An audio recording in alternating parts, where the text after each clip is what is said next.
This is Of Men and Dragons, Chapter 26, by DrBlackJack21. Jack was carrying the solar panels through the tunnels with the help of the exosuit. Emerald traveled alongside him as he walked, and Shahar had already left that morning to go hunting. Emerald eyed the panels with thinly veiled disappointment. These don't look at all that impressive. How can they possibly capture the power of lightning? Jack ambled along at a comfortable pace, for once not struggling to keep up with Shahar's ground-eating stride. Well, they'll capture the same amount of energy as a lightning bolt over a long enough length of time, but you're right, it won't be as impressive a spectacle. Combined, these will generate about 1/50th of that amount of energy over an entire day, depending on weather, which would be enough to power our ship for most of our day-to-day needs. With all the refining and replicating we're doing, combined with charging the heat pockets, we'll still be at a noticeable deficit, but this will narrow the gap and give us more time to generate more solutions. Emerald nodded her understanding as she walked. Jack found it a little odd to have someone grasp his explanations so readily.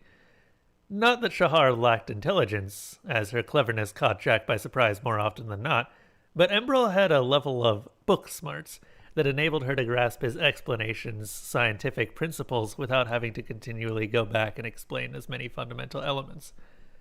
Jack was quickly becoming more impressed at the effectiveness of Angela's instruction method as he spoke with the young Argun. Thinking of Shahar, Jack couldn't help but wonder what she was up to. She was hunting, obviously, but what was she doing at this particular moment? Wandering along the lazy river, catching the scent of prey animals in the wind, following the tracks of some doomed beast? Or maybe she was wondering what trouble Jack was getting up to without her there to watch his back. As Jack mused, his thoughts started taking a darker turn. What if she slipped and broke an ankle out in the middle of nowhere? What if she got caught by a Wolgan? What if she became trapped by one of the winter storms Fayen had told him about? What if she realized she liked big, strong Argun males like Lonthal after all? Why did that last one matter? She was free to like who she wished, and honestly, Lonthal was a decent enough guy anyway.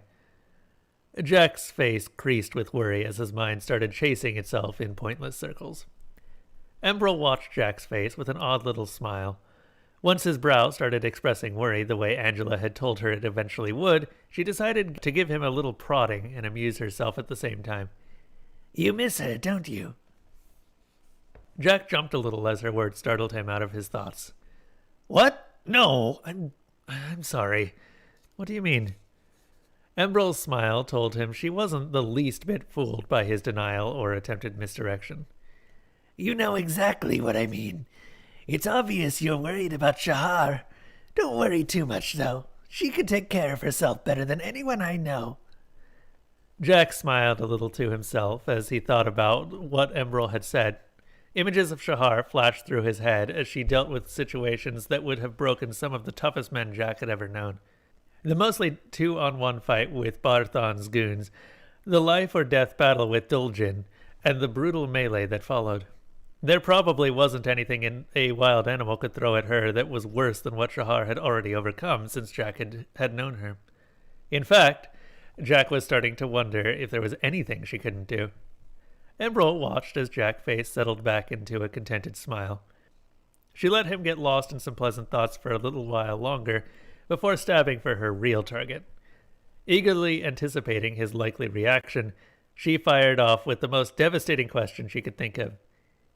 You like her, don't you? Jack was so startled he almost dropped the solar panel he was carrying.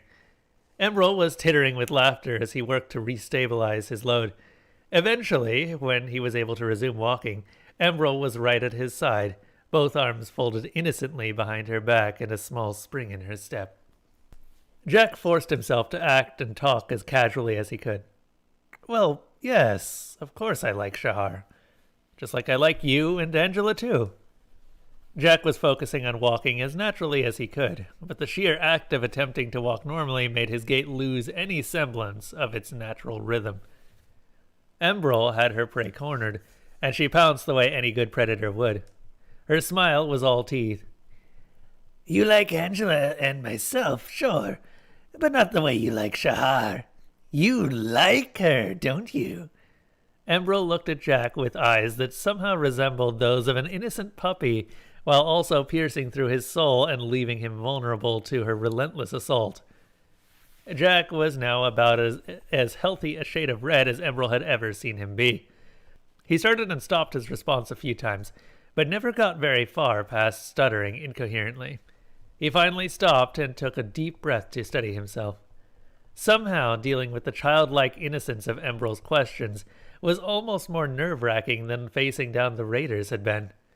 Finally, Jack realized there was no point in lying to Emerald or himself any longer.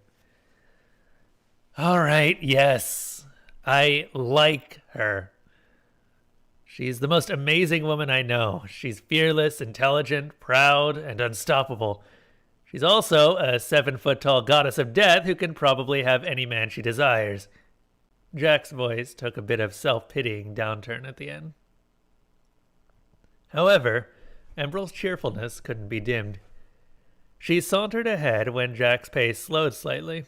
Once she was a few paces ahead of Jack, she looked back over her shoulder and smiled. You know she likes you too, right? Jack's feet quickened as he tried to catch up with the impish girl as she stayed just a pace or two ahead of him.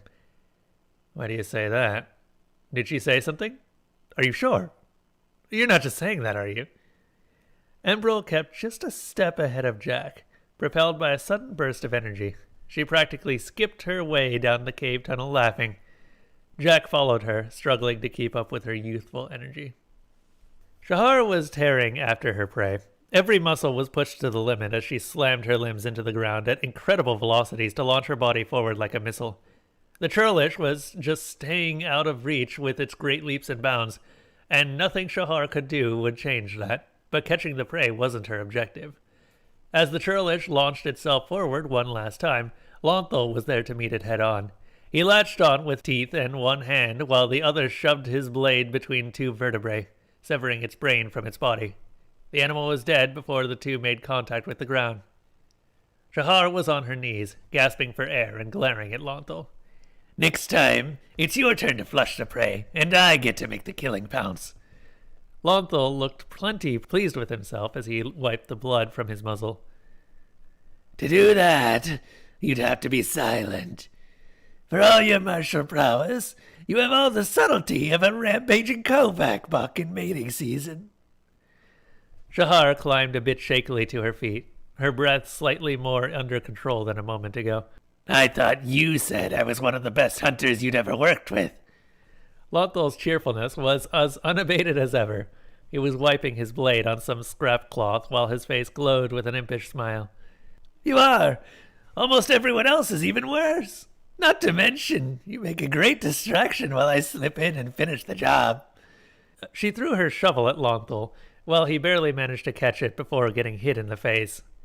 Fine. I'll be your distraction. But dig the hole for the offal while I clean the animal this time. I'm worn out from the chase. Shahar was cutting the churlish up the midline while Lonthal started his hole. As he dug, Lonthal couldn't help but smiling to himself as he worked. Working with Shahar on a hunt was like the good old days. Better, really. They hadn't worked together long, and at the time he'd had more than a slight crush on Shahar. If he was honest, he might still have a bit of a crush. But he couldn't be anything other than happy to see her doing well. She was no longer known as the orphan, but more than that, she seemed happy, like she'd found a place where she belonged. Shahar turned and noticed Lonthal digging with a faraway look in his eyes. What's with that stupid grin on your face? Don't tell me you haven't gotten over that childish crush of yours. Lonthal was plenty used to Shahar's blunt way of putting things and didn't mind her mannerisms the way many others in the village seemed to. If anything, it was comforting to see that she was still the same Shahar he'd always known. No. I'm mostly over that. I was just reminiscing about the past and noticing how much had changed in such a short time. Shahar cocked an eye rage at the younger Argoon before responding. I'm going to ignore the mostly part. But yeah, I suppose a lot has been happening. Jack has a way of changing everything when you're not looking. Lonthal was getting winded, but his hole was almost ready. He's introducing new ways of getting unprecedented amounts of metal, even if he keeps that secret to himself and a few trusted friends. And now he's teaching us a whole new way to build homes. How much more change will he bring to us by the end of winter? Thinking of the home she and Emerald shared with Jack and Angela, not to mention Emerald's private lessons in human knowledge, Shahar couldn't help but smile at what seemed to be an inside joke at the expense of Lonthal's naivety regarding their new world. Perhaps more than you can dream of. Jack was cursing all technology as he set up the solar panels. He'd slammed and pinched his fingers far too many times trying to get everything up and running, and now one of the panels seemed to not be producing any power. He had an access hatch open on the bottom as he searched for the source of the problem. Sometimes Jack wondered if life wouldn't be simpler if he walked away from everything and lived a simple life like Shahar and her people. The problem with that idea was that Angela didn't have that option, and there was no way he would abandon his family. Fiddling around, Jack finally found the offending loose wire. With the final component secured, the readouts jumped to life, indicating everything was working correctly. Jack slammed the access panel shut with a satisfied sigh and stood up, brushing his greasy hands on his pants. Emerald was looking at the mess his pants and shirt had become while he worked. You know Angela's not going to be happy you ruined another set of clothing. Jack waved away her concerns as he started back to the tunnel. She can use a fraction of the new power I just gave her to clean them or replace them as she likes. Besides, I wouldn't be such a mess if everything had been ready to go to begin with. Emerald had learned a few new exciting adjectives and adverbs while Jack had been working. From the context, she understood some of the words, but still wondered what the bag for a feminine hygiene product had to do with solar panels. Jack had been unusually vague in his explanations. As they started back to the ship, Emerald stuck close to Jack. So now that we have the solar panels up, what's the next step? Jack had just been contemplating that himself, so it was easy enough to list off. Well, now that we have more power, we should get the transceiver up and running. That'll give Angela eyes and ears outside the cave, and if we wear headsets, she will even be able to speak with us while we're out and about. Once the workers finish the first building, we'll need to get started on a second for smelting and forging. Before winter ends, we'll need even more housing and workshops for other support personnel, and more importantly, a wall with some guard towers set up along the perimeter.